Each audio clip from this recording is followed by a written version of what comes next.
No, John Wayne Gacy, the guy who single-handedly ruined clowns for everybody. And he the was a Chicago clown native. His house isn't far from me. Clown communities are not very happy about that, and I find that endlessly fascinating. Oh yeah, dude, it has never been a worse time to be a clown between that and the 2016 clown invasion of that summer. Do you remember that? Where there were a lot of people dressing up as clowns and starting shit everywhere. I thought that was so interesting, just because that's kind of the appeal to Slender Man to me. Yeah. When you see him in the tree line, he's spooky because you're like, oh shit, what's he gonna do? The second he does something, he's boring. Yeah. And that's what I liked about the clowns. Oh, there's killer clowns. What the fuck do they want? Now that I know, just a bunch of fucking retards going about being all like, oh, I'm trying to scare people because it's funny. You know, it's not as interesting because you're just some fat swat now. Yeah, I mean, it's a pretty weird commitment to just be like, I'm gonna go buy a $70 clown suit solely for the purpose of terrorizing people in my neighborhood. Some of them can be. Well, okay. That's pricey for a meme. I'm gonna go buy a $15 clearance clown suit and be even less effective. Better. Well, like, that's the whole thing, is like the majority of the cost in a clown outfit like that, if you're not doing the makeup, is that you buy a creepy mask. Because the masks are the expensive part. Those can be like $30-$40 usually. Oh yeah, surely the creepy mask is bad because it makes your skin look all like flappy and shit. Yeah, I mean, unless you just have really terrible skincare, in which case, go for it. Like, it's probably not going to get better if you put pancake makeup on it. I could imagine dressing up as a clown to spook someone I knew, but a random person, I don't know if you want to do that. I mean, I also just know that there are so many registered gun owners in this country that I would not be willing to take that risk. Like, I would not be willing to die for a clown meme. Like, that's pretty pathetic. Apparently the clowns were a lot more aggressive over in Europe because they didn't have guns. Oh, okay.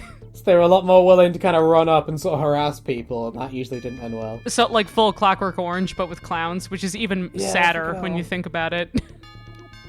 You know, because it reminds me, there was a YouTube prank once of a guy that ran up to someone, like this dude and his kids, and the guy pulls out a gun and shoots the prankster. Jesus, I mean, like, but yeah, at the same time, it's like, I don't have any respect for prank YouTube channels because it's like, you don't think about how unhinged some people can be. Like, if you genuinely freak them out, or if they think they're gonna be getting hurt, or they have to protect their kids, they might draw a gun on you. So maybe don't. Did you hear about the water in the face prankster? The water in the face? No, I didn't. Was that on YouTube? So what was going on? What was going on in England at the time was there were many acid attacks where people were throwing acid in people's faces. Yeah. Very fucked. What this lovely, intelligent individual decides to do is to run up people on the street and throw a cup of water on their face. Yeah, I couldn't possibly see how that could backfire. Now, what this guy does is he does this, the video gets taken down, and he does a video going, guys, YouTube's treating me unfairly, look at this. And because he made this video bringing attention to it, the rest of his channel got taken down. That's amazing. That's good, finally. Thank you, Susan, you did something good. Thanks, YouTube heroes. Appreciate it. You got rid of the acid face man, that's great. Fuck it, now get rid of all the other ones that do with the weird kissing pranks. Yeah, I really love that that's his whole argument, is that he's like, I'm so aggrieved at the fact that they took my channel down for randomly assaulting people. It's like, not the fact that I did the thing, but the fact that I can't get money from it. From torturing strangers. I hated that about the prank era, because people would be like, wow, your pranks are so fake. So when people started doing it, I'll do them for real so I don't get called fake. It's like, no, go back to making them fake, please. Yeah, please continue to make them fake. Like, is it really worth you having a police record because you have a prank YouTube channel? How embarrassing is that? Like, even the Jackass guys knew to do it to each other so that they wouldn't have, like, legal prosecution things. Like, they're not that stupid. I can't deal with prank channels. Just this shit is just next level stupid. Just, oh, I'm gonna go fuck with random people in public. Oh wow, I got shot. Who knew? I'm dying. I think it just takes a really profoundly terrible sense of humor to assume that prank channels are like the way to go. Like, just because the whole idea behind the prank is just going to be, I'm going to, for no reason, unprovokedly fuck with this person and make their day slightly worse so that I can get some money from it because 12-year-olds think it's funny. And I'm like, that's dumb. Like, you just try to, like, I don't know, challenge yourself, have something to say, as opposed to just fucking with other people. It's kind of dumb. Like, it seems very lazy, too. I don't get how you can go outside and be like, I know what I'll do today, I'll fuck around. Like, sometimes it's funny. If you can, like, if it's harmless, it's whatever. But when you're, like, actively you've got to shout, "It's just a prank, bro." That's the time when it gets like, guys. Yeah, no, the only, and I'll say this, like, the only time that I think that it's funny is when someone like Eric Andre does it, because I love Eric Andre's comedy bits, like his show that he has on TV, because he's generally always the butt of the joke. Like, there was one where he had been pretending that he was a father and he accidentally lost a baby in a carrier thing because he had strapped balloons to it, and he just interrupted a basketball game. Like, that's fine. And he had another one where, like, they were dressed up as black Scientologists, like, just in the middle of, like, a park in New York City. But that's like common everyday stuff for New York. Like, he's not usually trying to pick on other people. Like, there's a couple instances where it's a little bit weird, but I don't know. Like, I think the majority of the time he usually ends up getting punished for some of the stuff that he does. So, have you ever had any encounters with Scientologists? No. Well, actually, yes. I was going to say, because we don't see them around here. We don't see them around here, so I want to know how ubiquitous are they around you? So you actually kind of have to seek them out, because there's a Dianetics place not too far from me. It's closer to like Lake Michigan than where I am. But there is a place you can go there. You can do the testing thing. I believe they had some recruitment people at one of the colleges I went to before, where they actually did have like representatives. But like, granted, that was like right next to a public park, so legally they could do it.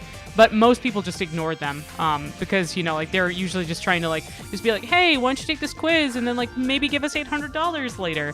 But, you know, they have to like ease you into it, like with any scam or con artist kind of thing. They can't start off with it right from the get-go. They start doing like very small like amounts of like, just be like, okay, well, let's try this thing. And it's like, well, how about I sign you up? Like, would you like to come to the seminar? They can't start with Xenu dumping the aliens into the volcanoes. That comes later. They've got to be financially invested, so the sunk cost fallacy kicks in. Exactly, yeah. And that was like the majority of it, was that like for any kind of cult or anything like that, they want to try to start indoctrinating you by providing some kind of social aspect, because that's, you know, appealing to a lot of people. Like, you know, like, oh, hey, I saw you moved to this new city. Like, maybe you'd like to come meet up with this group. Like, this might be a great way for you to meet people. Club. Yeah, they just be like, well, we're just gonna go over to the center. Like, you should come hang out with us. It's totally free. You know, like, we're gonna watch the Hale Bop comic go past and drink some Kool-Aid. Yeah, I don't know. And that's the thing that I fucking hate about like just cults, or like just the idea of that kind of thing. It's like they always like tend to go after relatively open-minded people that just happen to be at a shitty crossroads in their lives. Usually, like, maybe they lost a job or a relationship didn't work out or something, and then that's when they strike. Like, they're bottom feeders. Like, that's why they go after that kind of stuff. Like, even for people that necessarily don't think that they're going to be in those people that happen to have shitty circumstances at that time, or are looking for some kind of like relief or outreach or something, that's when they're most vulnerable, and that's when all the cults go after them. And I think it's really people shitty. With low self-esteem, the bottom feed, like the bottom of the food chain of reality. No, yeah, I don't mean to say bottom feeders in like a derogatory kind of way, but it's like, you know, usually maybe they don't have the best. That's an insult to bottom feeders. Yeah, not on my watch. We leave halibut out of this, but no, yeah, like, I don't know. I just think it's an incredibly shitty thing to do, to like see someone that's clearly having a very rough time. Yeah, just having a rough time, and then just being like, we'll be here to support you. And like, where sometimes that's all they buy our shit. Yeah, it's like sometimes all they really need is a friend, or just like a support network to get through something, and then all the shit starts happening to them, and it's really fucked up. And then they aren't in an emotional point to be able to leave. So people use the term open-minded in place of just believe my bullshit, retard. No. You know what I mean? That's what it means. Oh, no, I mean, I guess they don't want to assume that everyone's just a fucking bastard all the time. Like, that's what I usually, like, kind of chalk up to it. But I get that, but you'll see someone who's like, I believe in an alien who's, like, his penis is what gives the universe life. Just be open-minded. You know what I mean? Just be open-minded to the idea that the penis alien is here. You know what I mean? We've gone full circle to the second alien penis you've discussed today.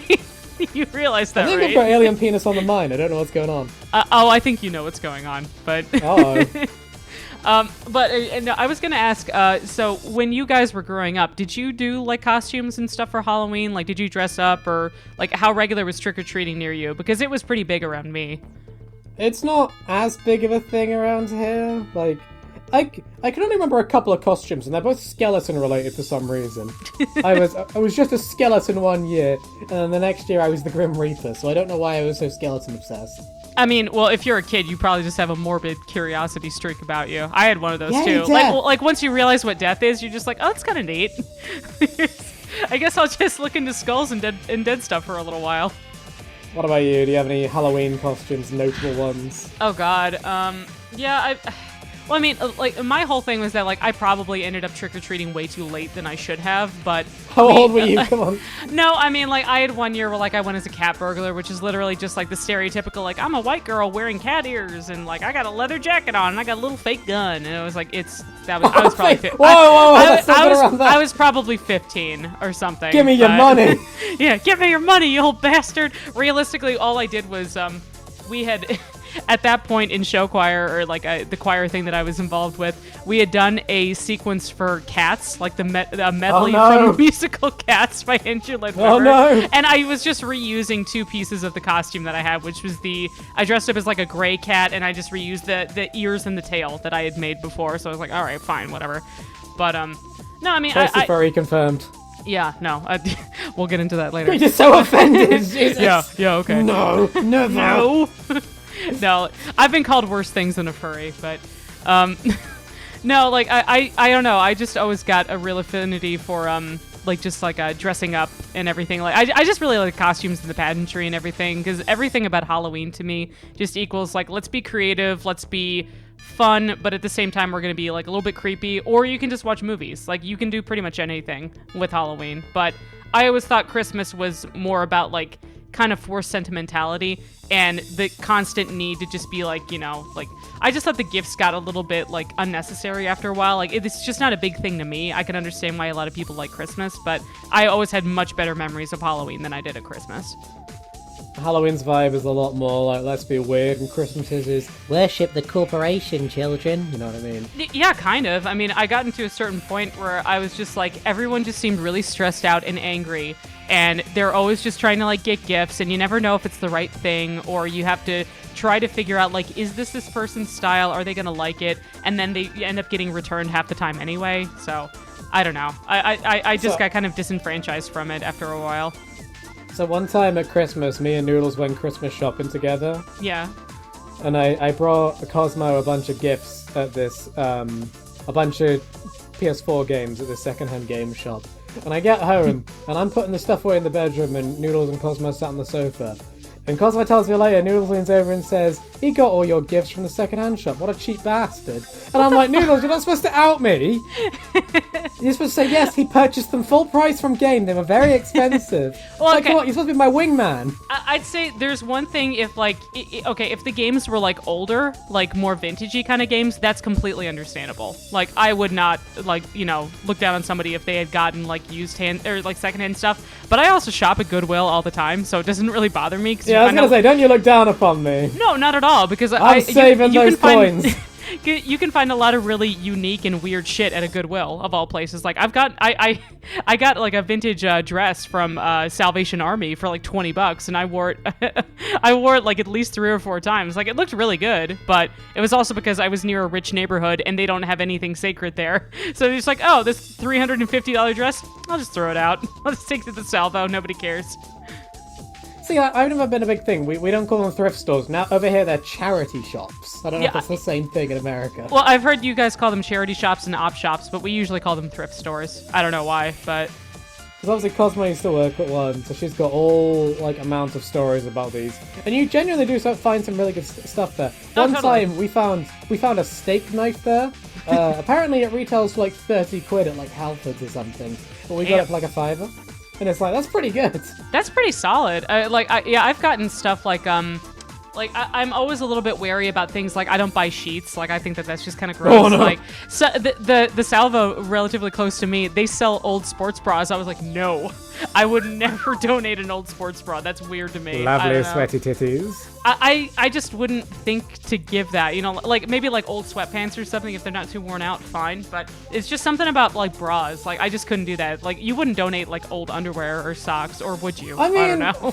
They have to throw them out. I'm sure that's a majority of what they do is when they get donations, they have to filter through everything and just be like, oh great, someone's getting out their old panties again. We gotta burn them now. The creepy guy takes them to the back and just goes right in. So gross. Yeah, he works in the back for a reason. That's Creepy Steve. Just ignore him. Creepy Steve makes the customers very uncomfortable. Creepy Steve is usually locked out the back. So Cosmo said one time someone tried to rob them. That's so pathetic, robbing a charity shop. Yeah, it happened more than once, but one time, these two guys walk into the back room, and Cosmo's keeping an eye on them, and they accidentally walk out the fire door and can't get back in. Oh, shit. So they walked into the stockroom and immediately left by accident, and it's just like, guys. Yeah, now everybody knows who you are. Like, just drop the stuff. Just run. Like, okay, just get out, okay? She said there was an old lady who would routinely come in and fall asleep on the sofas in there. Oh no. There's just this random sleeping old lady. I'd be horrified. I see why. When you're sat in those piles of sofas, they're all like in a corner. So that corner of the room is really quiet and it's amazing. But I don't know if I'd want to be caught sleeping in there. You'll have old creepy Derek there groping your knob. Yeah, no, I couldn't imagine falling asleep on one of those couch things, because, like, usually within the stores, they're so bright, and they tend to have so much activity around them. Yeah, I was like, I don't know how anybody could fall asleep, but, like, maybe if she's old enough, she just doesn't care. Like, the lights and the noise just don't bother her anymore. Yeah, she's like, oh, I hope I never wake up. And she closes her eyes. She wakes up, she's like, oh, trapped. Still alive. And then you see on, like, the morning news the next day, tragedy happens at the local op shop because a lady died on one of the couches. Like, how do you come back from something like that? That's so sad. The shop is haunted by, like, the ghost of the sleeper. But then you know... sleeper. You know that there's gonna be one guy that, like, tries to come back the next morning. He's like, hey, why are you closed? You're like, somebody died. It's just be like, well, don't sell the thing. But just, you shouldn't stay closed for something like that. It's got extra value now. I gotta buy some old skillets. Open up. Like, just... So stupid. I don't know, man. Retail is something else, but let's get into the retail stuff once Cosmo's on, because I'm sure we'll have we'll have horror stories to bond over with that. Things. Let's see. Is there any other stuff you wanted to get into, or? I've been watching lots of Oni plays talk about Nostalgia Critic recently. Oh god, yeah, that's right. So Linkara is really annoyed at them taking the piss out of him. But, like, I don't know if you see... I'll have to show you the video. He's like, Only Play makes fun of me, and that's really mean, and I don't like them. And it's like, Linkara, you sound like you're telling off someone on the playground. Yeah, where he's like, Oni Play said he doesn't like me, and then he pulled my pants down and called me stupid. I want you to kick him out of the school, please. That is what it's like. It's like, Linkara, aren't you like 34 or something? 35? You must be. I mean, I just think it's kind of funny that, like, this is the thing that he decided that this is what he's going to fight about, as opposed to at the peak of his popularity back in, like, the mid-2010s. We're like, why is this now the thing that you want to, like, you know, like, fall on your sword for Oni Plays? Seriously? I don't know. I think Doug's a little more self-aware than we like to give him credit for. Which is weird, because he sure doesn't act like it. Because I was watching this podcast where they were talking to Fenner, the person who animated the weird dragon people from The Wall. Yeah. And he was saying that Doug told him that people aren't going to like this, but I want to make this because it's my passion project. Yeah. So I believe Doug's a little more self-aware than we realize. I guess. I mean, I think it's just like the reason I don't really respect Doug is because he has he seems to have such a willful ignoring of actual criticism of things that, like, you know, like mostly just like his treatment of other people that were with Channel Awesome before they left the channel. That's the reason I don't really respect him. It's like, if he had just, like, said, yeah, look, I fucked up, I was in over my head, I shouldn't have taken them for granted, and I shouldn't have treated them so poorly, I think people would have backed off. But it's like he just never really acknowledged it. But then the wall thing comes out, and then he's like, well, yeah, I still made a lot of money off of it. It's like, yeah, I don't doubt that, Doug. But you could have at least just, you know, apologized to these people before so that they wouldn't all basically have you be dead to them. Like, that's not a big L to take, to just be like, yeah, I'm sorry I was a dick to you back in the day. So, in the Wall review, he does a plug for Honey. Oh, and God. Cosmo was like, oh, I want to install this. That sounds like something I could use. No, it's a data tracker. Don't do it. She looks through the terms of service, and it says, we have access to all your internet search history. And I'm like, no, thank you. Yeah, it's it's actually designed to cater to advertisers so that they can start recommending more products to you that you are more likely to buy. Like, the same thing happened with me on, like, Instagram, where I talk to Bud about, like, one thing, and then I get a thing recommended to me the next day. They'd just be like, hey, we thought you might want to buy this thing from Hot Topic or FYE or something like that. So I don't want Honey to know all about my my fat fetish alien dick porn I look at. You know, man. That's something that man's gonna keep secret. Well, lucky for you, now everybody else is gonna know about it. Oh no! And then there's like the screaming, like shocked emoji face. So stupid.